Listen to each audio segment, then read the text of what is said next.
Le GLC est le SUV intermédiaire de Mercedes placé dans la gamme entre le petit GLA et le GLE. Lancé en 2015, il a remplacé le GLK avec un design beaucoup plus moderne et moins anguleux. Le GLC est basé sur la plateforme de la classe C et en reprend certaines motorisations mais n'existe pour l'instant qu'en 4 roues motrices. Notre modèle d'essai embarque un diesel de 204 chevaux, obligatoirement associé à une boîte automatique à 9 rapports. La finition Sportline offre d'office le pack extérieur AMG mais les roues de 20 pouces sont en option, de même que le marchepied ou les feux avant 100% LED.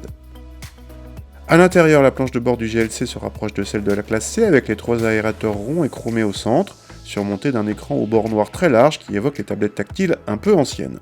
La qualité de présentation est flatteuse, mais l'équipement de série comprend quelques lacunes. À l'arrière, l'habitabilité permet d'accueillir sans problème 2 adultes, même grands, mais un passager central sera mal installé. Le coffre dépasse quant à lui les 500 décimètres-cubes, il est plus grand que celui du nouveau Q5, mais n'atteint pas le volume de celui du Jaguar F-Pace.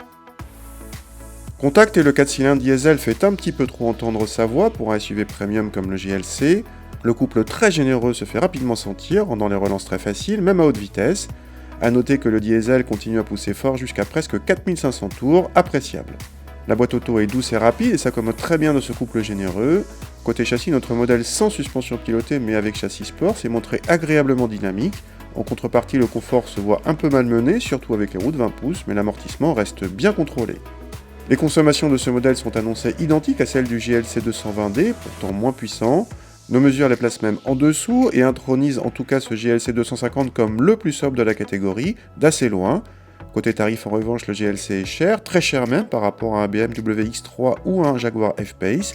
Notre modèle d'essai atteint par exemple les 54 000 € hors option et il faut recourir à celle-ci pour obtenir un simple accès à bord et démarrage sans clé ou bien des aides à la conduite comme l'alerte de franchissement de ligne.